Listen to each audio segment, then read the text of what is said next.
All right. Just picked up some third-party Joy-Cons from manufacturer unknown, which I will put down in the link in the description.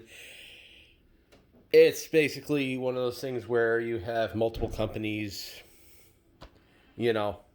producing the same thing on Amazon, but they look good, and I've seen videos on them, and I thought I wanted they're cheaper.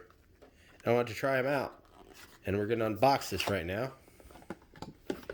Let me just show part of the box here. We have turbo function, dual motors, not HD rumble, motion controls, and a macro button.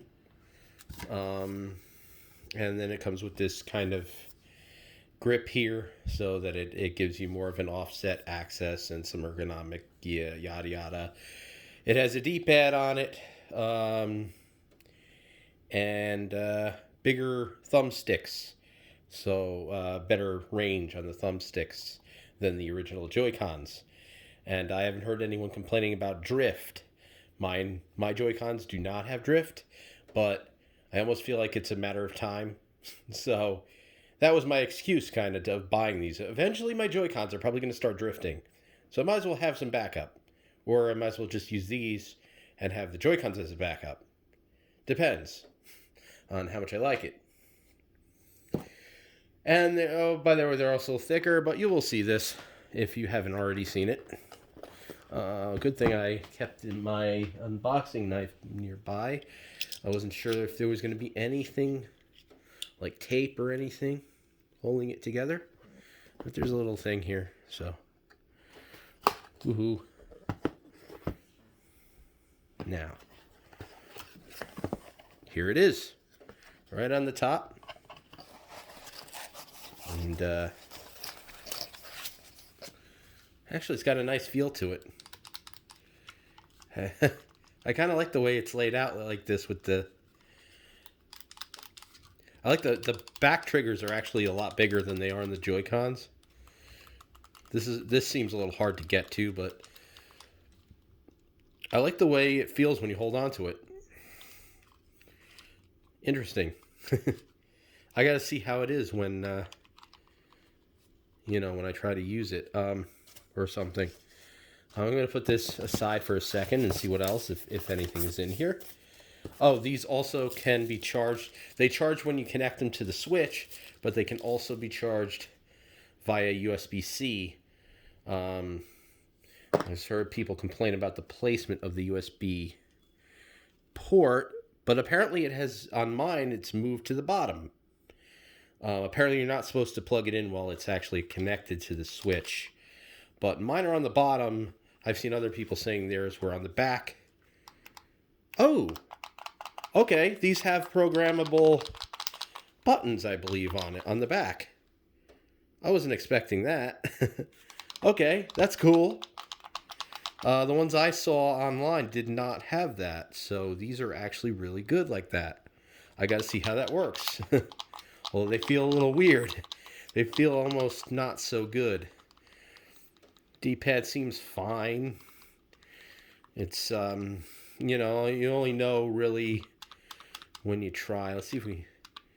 Seems like you can press the whole D-pad down. I'm not sure.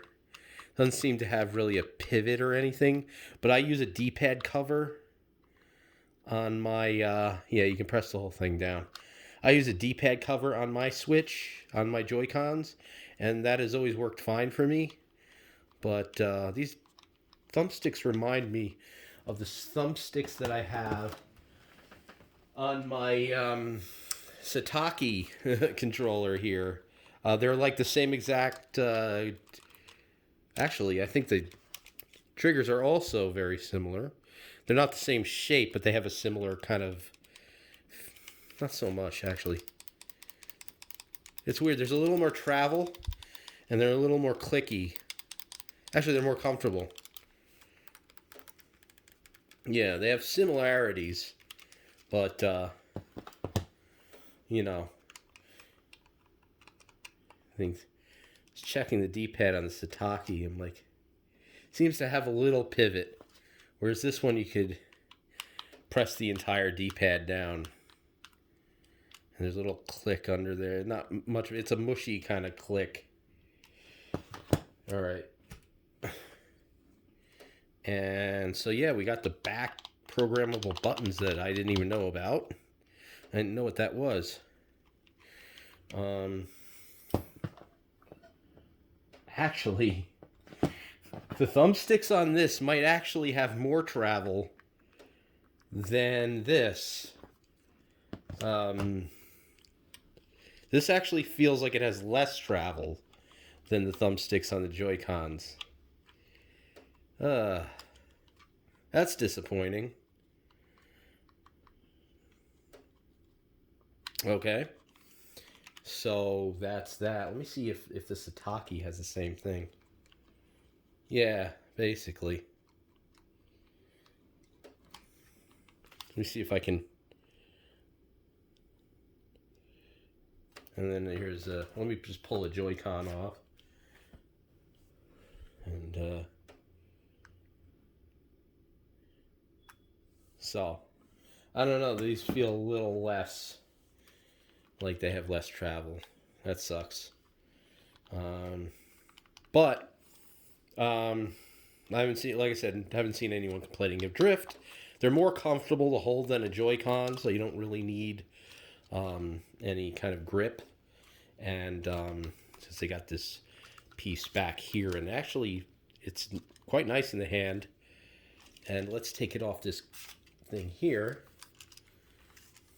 And yeah, it's definitely not as substantial as a Joy-Con. It does feel a little more hollow, and it does have that cheap feeling. So you can put these together and see kind of what it looks like. I mean, I have thumb caps and button caps on here and all this stuff and skins and everything. But this definitely feels like a airier, kind of light type Joy-Con thingy. It feels cheaper. But I'm going to take the other one off of this. And then I'm going to put them on my Switch. And let's see, I want to turn this on and see if we get any kind of click when I put them in, or if it just does whatever. No click. So, if that's your thing, no click for you.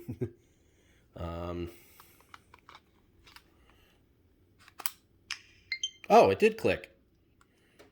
Okay, that one didn't seem to... Let me try again. Okay, I'm having a little bit of a noticeable issue with that. The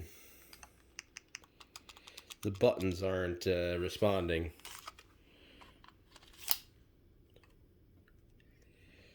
Huh. Well, that might be a total fail. Well, that's what it looks like. It's just, this has to be paired. Maybe it's just dead.